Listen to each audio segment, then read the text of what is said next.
Muntik nang magpang-abot ang dalawang senador sa kasagsagan po ng sesyon sa Senado matapos ngang mapikon itong si Senador Mig Zubiri sa pagsingit umano ni Senador Alan Peter Cayetano ng isang resolusyon na tatalakay sa issue ng Embu Barangay. Iginiit ni Senador Zubiri na walang sa agenda na ipapasa ang solusyon hinggil sa mga Embu Barangay dahil marami ng mga senador ang nakauwi na. Uminit naman ang ulo ni Cayetano at isinumbat kay Zubiri ang mga dating ibinigay na pabor nito. At sa huli, umawat sa nagtatalong mga mambabatas itong si Senador JV Ejercito. Kaya sinuspindi muna ang naturang sesyon. Kunin natin ang buong detalye sa live report ni Mian Corvera. Mian, nagkasaktan ba?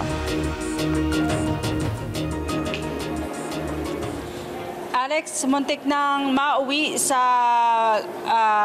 bangayan ng dalawang senador na nagsimula sa pagpapasalamang ng isa sanang resolusyon na humihiling na payagang makaboto sa Congressional District ang mga taga-Embu Barangay na inilipat na sa Taguig mula sa Makati City. Ang isyong yan ay wala raw sa agenda na siyang kinukwestiyon ni Senador Juan Miguel Zubiri. Under the rules, you have 1 day. No, don't give me that. Don't finish it then, pare. Pag lugar mo, ilang beses ka nakiusap sa akin eh. Huwag mo ako sigawan. Ilang beses ka rin nakiusap pa. Hanggang doon na. Nag-abroad ka pa eh. Anong gusto mo? Anong gusto mo? Gusto mo? Sindak ka lang sindak dito eh. Bakit? Sisigawan mo ako ng pakialam mo. Wala akong pakialam sa pumoto dun eh. Sinabi mo yun. Muntik nang magpang-abot sina Senador Juan Miguel Zubiri at Alan Peter Cayetano. Ano sabi ko sa'yo? Sabi ko, pare, baka pwede makiusap. This is too important. Consideration of Senate Concurrent Resolution number 23 is in order. The Honorable Senator Alan Cayetano is recognized for his manifestation and brief remarks on the same. You may proceed, sir. Mr. President, Mr. Minority Leader, Mr. Majority Leader. Sa sesyon kagabi pumalag si Zubiri sa biglang pagsingit sa pagtalakay sa Resolution number 23 ni Cayetano na nananawagan na magamit na mga residente ng 10 Embu Barangay sa Taguig ang kanilang karapatang bumoto para sa kanilang congressional representative sa 2025 midterm elections. I don't know anything about this bill. Nothing. It just came out of the air. So, this is a Senate concurrent resolution. This is not a simple resolution. Question ni Zubiri, wala sa agenda ang resolusyon na ipapasa kung kailan marami sa mga mambabatas nakauwi na. Bukod dyan, hindi maipaliwanag sa mga senador kung ano ang nilalaman ng 5 pahinang resolusyon at ipapasa kung kailan gabi. And it's important to you guys. And I don't want to disenfranchise anyone. Ang akin lang sana, explain sana sa amin ano itong pag-usapan natin. Yun lang. And I asked a colleague who represents particularly before these 10 Embu Barangays, I asked her, and she also doesn't know what's going on. Due courtesy lang ba? Sort of some respect and due courtesy. Yun lang akin, Mr. President. Senator Cayetano. Yeah, Mr. President, thank you for clarifying that because... Depensa ni Cayetano, hindi sila nagpapalusot at nagre-railroad ng anumang panukala dahil ito ay simpleng resolution lang na hindi na kailangang pagdebatihan pa ng lahat ng mambabatas. Pangamba niya, baka hindi na ito maipasa dahil huling araw ng sesyon ngayong araw.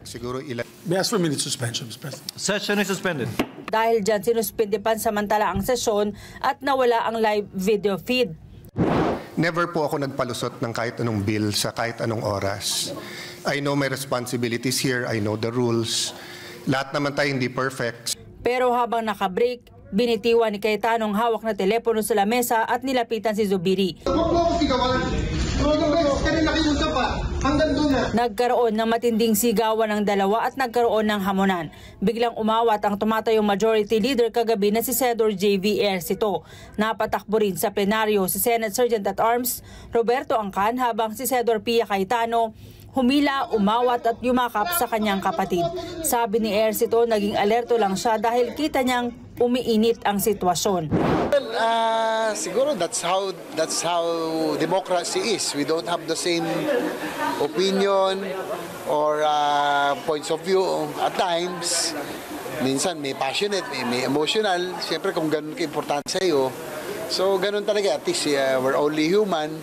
At napakita natin dito na talagang hindi tayo ano lang, no? Kumbaga gumagana yung demokrasya, ako yung duty kagabi as majority leader, syempre iba yung nasa floor ka pag mangyayari, parang referee, mararamdaman mo kung totoo o hindi na, medyo mainit na talaga. Kaya kaya nakahanda na rin ako kung talagang mag-aabutan sila. Ando naman kami sa gitna na, kaya pumasok na rin yung iba, tumulong. Umakto naman bilang presiding officer sa sesyon si Senate President Francis Escudero. Sabi ni Escudero, hindi ito ang unang pagkakataon na nagkaroon ng ganitong mainitang pagtatalo ang mga mambabatas.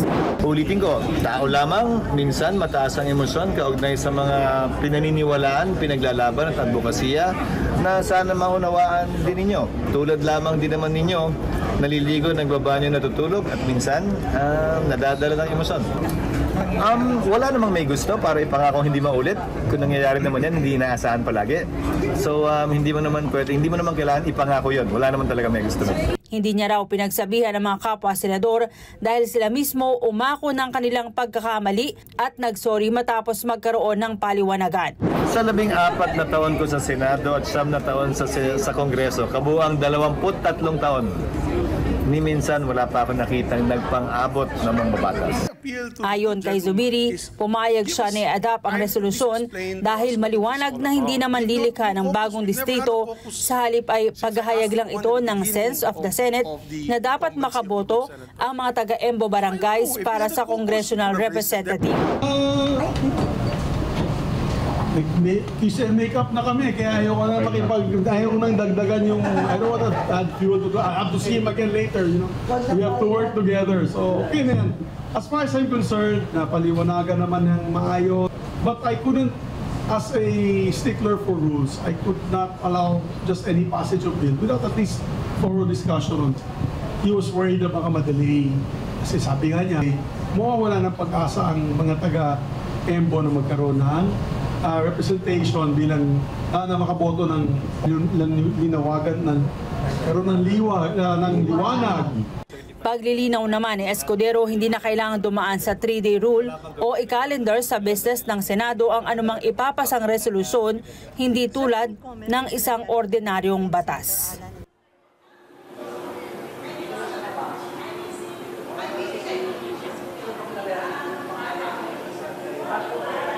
Alex, sa kasalukuyan ay sa naunang ruling ng Commission on Elections, ang mga residente ng Embo Barangay sa Taguig ay maaari silang bumoto sa national at local elections.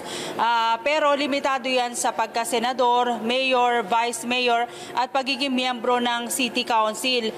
Pero hindi sila maaring bumoto bilang ng kinatawan ng Kongreso, ng mababang kapulungan ng Kongreso o ng isang kongresista dahil hindi pa malinaw kung saan mapapabilang yung Embo Barangay sa Taguig. Kailangan pang bumalangkas at magpasa ng batas para dito. Sabi ng mga mababatas, o bago ilipat itong Embo Barangay, Alex, sa Taguig, ang mga ito ay kabilang sa 2nd District ng Makati. Sa ngayon, wala pang nakapending na batas para sa pagbuo ng panibagong distrito dyan sa Taguig para dun sa mga Embo Barangay. Alex. Ayun. At sa ginawa ng 2 senador, ano ang ayon kay Senate President Chis Escudero, ito ba'y dadaan sa Ethics Committee or bibigyan ng disciplinary action itong 2?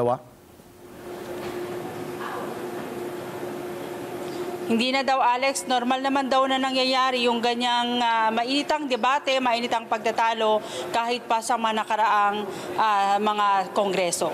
By the way, bukod doon sa nabanggit mo, pwede rin bumoto ang mga taga-Embo Barangay ng party list group?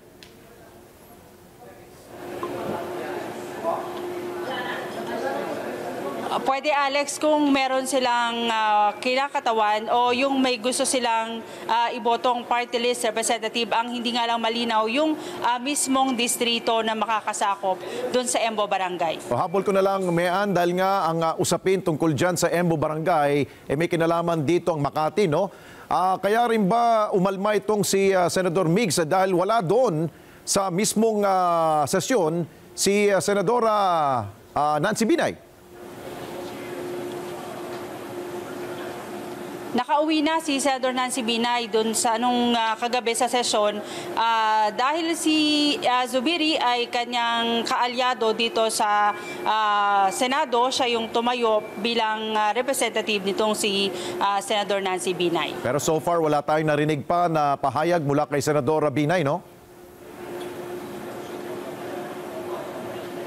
Sabi ni Senator Nancy Binay, kanina sa isang interview, hindi niya na ipapabawi kung inaprobahan man itong resolusyon dahil wala naman daw itong bearing, Alex, dahil kailangan pang magpasa ng batas para makaboto yung mga miyembro o mga residente ng Embo Barangay para sa Congressional District. Okay, maraming salamat sa iyo, Mean Corvera. Mata natin dyan sa Senado. Maraming salamat sa inyo pong pagsubaybay sa Mata ng Agila Primetime. Para malaman ang matatag, matapang at matapat na mga balita, i-follow lamang at mag-subscribe sa @Net25 TV.